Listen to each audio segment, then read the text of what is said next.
হিজাব নিয়ে রাজশাহী বিশ্ববিদ্যালয়ের গণযোগাযোগ ও সাংবাদিকতা বিভাগের অধ্যাপক আল মামুনের বিতর্কিত মন্তব্যের কড়া প্রতিক্রিয়া জানিয়েছেন ঢাকা বিশ্ববিদ্যালয়ের লোক প্রশাসন বিভাগের শিক্ষক শেহরিন আমিন ভূঁইয়া মোনামি। মঙ্গলবার নিজের ফেসবুক আইডিতে দেয়া এক স্ট্যাটাসে তিনি এ প্রতিক্রিয়া জানান।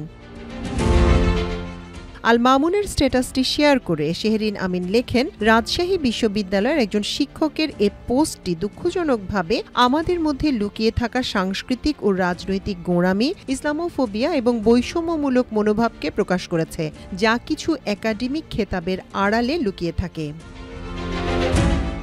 মোনামি লেখেন, আমাদের শিক্ষক সম্প্রদায়ের অনেকেই দীর্ঘদিন ধরে পক্ষপাত, অসম্মান এবং কুসংস্কার সম্পর্কে শিক্ষার্থীদের উদ্বেগকে উড়িয়ে দিয়ে আসছেন।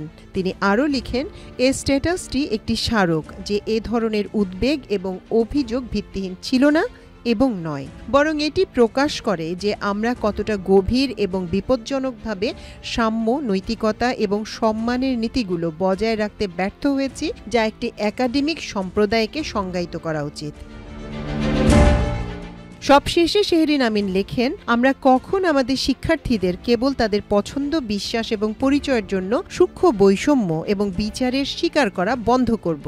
এর আগে গেল রোববার রাজশাহী বিশ্ববিদ্যালয় নবনির্বাচিত রাকসু, হল সংসদ ও সিনেট ছাত্র প্রতিনিধিদের শপথ অনুষ্ঠিত হয়। অনুষ্ঠানের বেশ কিছু ভিডিও ও স্থির চিত্র সামাজিক মাধ্যমে ভাইরাল হয়েছে, যেখানে দেখা যায় কয়েক দফায় শপথ গ্রহণ করা নবনির্বাচিত নারী প্রতিনিধিরা প্রায় সবাই হিজাবধারী। তবে সোমবার বিশ্ববিদ্যালয়ের গণযোগাযোগ ও সাংবাদিকতা বিভাগের অধ্যাপক আল মামুন এক ফেসবুক পোস্টে হিজাব নিয়ে বিতর্কিত মন্তব্য করেন। এর জেরে মধ্যরাতে বিক্ষোভে ফেটে পড়ে সাধারণ শিক্ষার্থীরা।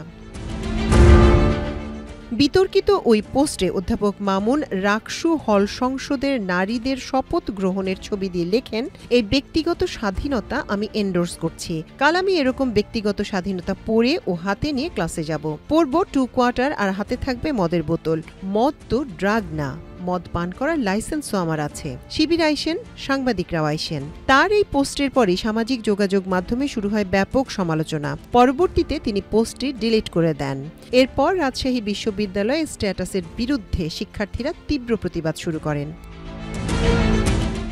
আজ সকালে অপর এক ফেসবুক পোস্টে তার বিতর্কিত মন্তব্যের জন্য ক্ষমা চেয়েছেন আল মামুন। এই পোস্টে তিনি লিখেছেন, আমি ১/১১ সরকারের বিরুদ্ধে মিছিল করে জেল খেটেছি। ২০১৩ সাল থেকে নানাভাবে ক্যাম্পাসে ও ক্যাম্পাসের বাইরে জুলুম, অত্যাচারের ক্রিটিক করেছি ২০২৪ পর্যন্ত, ফেসবুকে এবং বইপত্রে। সেসব ছড়িয়ে ছিটিয়ে আছে।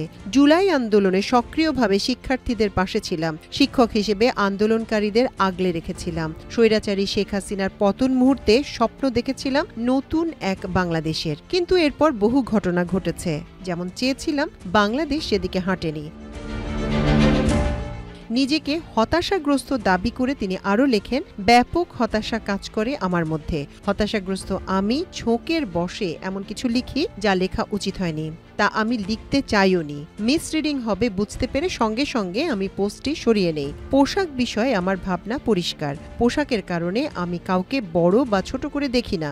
হিজাব ডিফেন্ড করার মতো অনেক পোস্ট পাবেন আমার। এ শিক্ষা আমার সন্ত্রাস বিরোধী অনন্ত যুদ্ধের ক্রিটিক করতে গিয়ে হয়েছে। তামান্না মিনহাজ, আমার দেশ।